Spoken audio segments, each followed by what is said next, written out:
नोएडा में सचिन के घर के बाहर आज कुछ लोगों ने जमकर हंगामा किया। सचिन के घर पर ही सीमा रुकी हुई थी। लोगों का कहना है कि सीमा भारत के लिए खतरा है, उसे पाकिस्तान तुरंत वापस भेज देना चाहिए।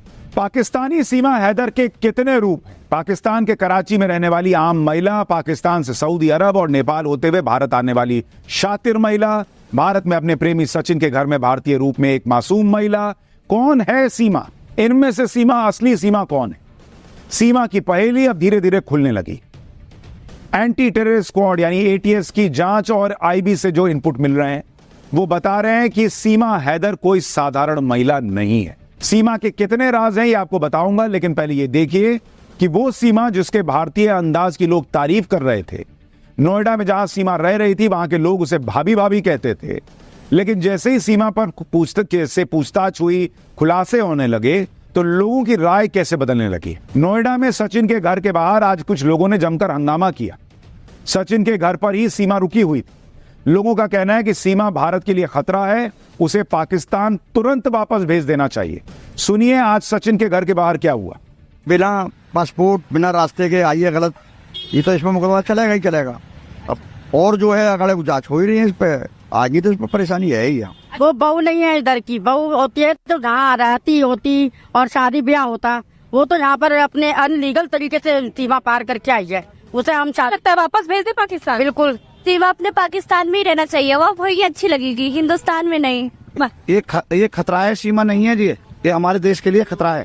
देश के लिए खतरा? देश के लिए खतरा है। देश के लिए आप बिल्कुल खतरा है जी। यानी अब लोगों को लगने लगा है कि सीमा हैदर भारत के लिए खतरा हो सकता, उसके बच्चे भारत के लिए खतरा हो सकते हैं। लोग कहने लगे हैं कि बच्चे हैं, अभी तो बच्चे हैं, बड़े होंगे तो पाकिस्तान का ही राग गाएंगे क्योंकि पाकिस्तान से आए, इनको सबको वापस भेजो। पाकिस्तानी सीमा जिसे कल तक रबुपुरा इलाके में भाभी भाभी लोग कह रहे थे, उसे अब पाकिस्तान भेजने की मांग तेज हो रही। जब से सीमा से पूछताछ हुई और उसको लेकर नई जानकारियां सामने आई हैं, तब से लोगों की राय भी बदल गई है। जांच एजेंसी ने सीमा से अब तक जो पूछताछ की है उसके मुताबिक सीमा बहुत शातिर महिला है, उससे कोई भी राज उगलवाना आसान नहीं है। आपको बताता हूं कि सीमा से अब तक की पूछताछ में किन किन बातों का पता चला है, किस किस राज से पर्दा उठा। जांच एजेंसी को शक है कि सीमा को भारत में दाखिल करवाया गया है, मतलब वो आई नहीं है, उसको दाखिल करवाया गया है, यह भी बताया जा रहा है। इतना ही नहीं, यह भी बताया जा रहा है कि एक गुप्त व्यक्ति ने सीमा की मदद की है, यह अभी पता नहीं कि वो कौन है। आने से पहले सीमा को पूरी ट्रेनिंग दी गई, इसके बारे में भी बताया जा रहा है। सीमा को भारतीय कपड़े पहनना सिखाया गया, मतलब वो जो साड़ी में दिख रही थी सीमा, वो ऐसा नहीं है कि अपनी मर्जी से थी, उसको ट्रेनिंग मिली है साड़ी पहनने की। सीमा को भारतीय कपड़े पहनना सिखाया गया, जिससे सीमा बिल्कुल ग्रामीण भारतीय महिला नजर आए। सीमा के मेकओवर में प्रोफेशनल लोगों ने मदद की, सुरक्षा कर्मियों को चकमा देने की भी उसे ट्रेनिंग दी गई है, बच्चों को भी भारतीय तरीके से ड्रेसअप किया गया। इस तरह की ट्रेनिंग नेपाल में पाकिस्तानी हैंडलर देते हैं, यह कहा जा रहा है। जांच एजेंसियां नेपाल में उन हैंडलर्स की तलाश कर रही हैं जो महिला को ऐसी ट्रेनिंग देती है। सीमा को ट्रेनिंग देने वाला हैंडलर पकड़ा जाता है तो बड़ा खुलासा हो सकता है। सीमा हैदर से जुड़ी कई अनसुनी बातें आज आपको बताऊंगा।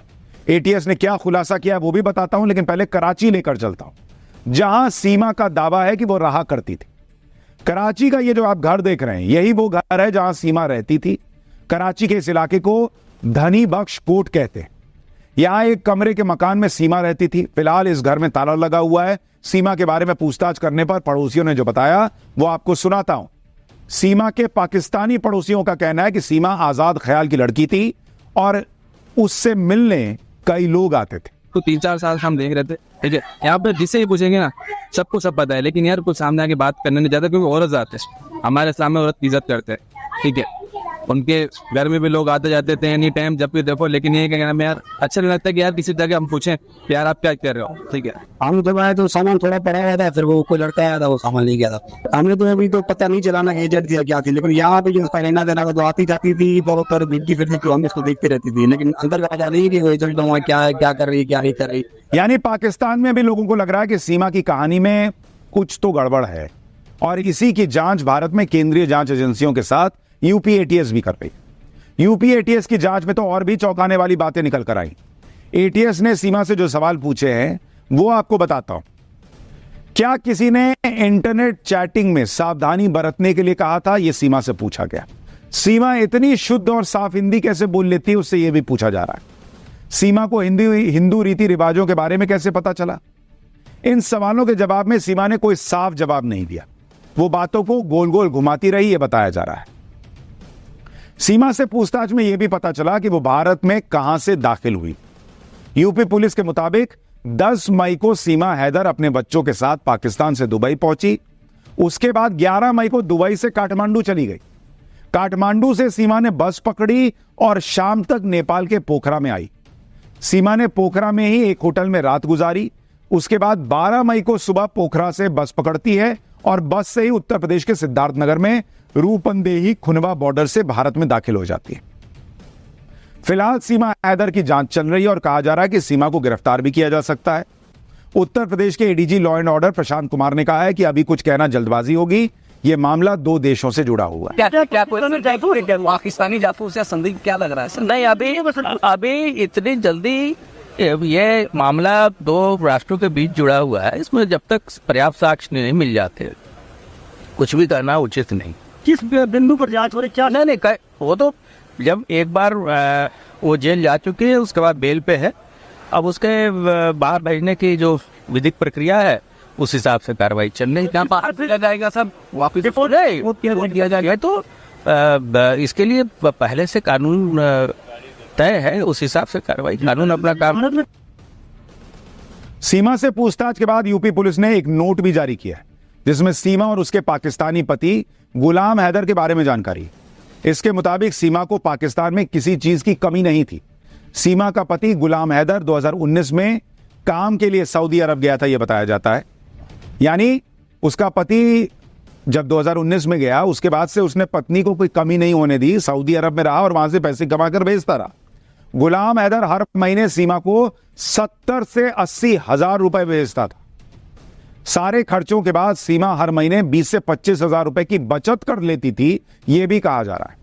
सीमा ने अपने गांव में 1 लाख रुपए की 2 कमेटी भी डाल रखी थी, कमेटी भी खेलती थी। साल 2021 में दोनों कमेटी खुलने के बाद सीमा को 2 लाख रुपए भी मिले थे। सीमा के पास खुद की बचत के 4 से 5 लाख रुपए जमा थे। बचत का सारा पैसा सीमा मकान मालिक की बेटी के पास रखती थी। गुलाम हैदर के पिता ने भी सीमा को 1 लाख रुपए दिए थे। एक बार हैदर ने भी सऊदी अरब से 2.5 लाख रुपए भेजे थे। अपनी बचत और रिश्तेदारों की मदद से सीमा ने 12 लाख रुपए में 39 गज का एक मकान खरीदा था।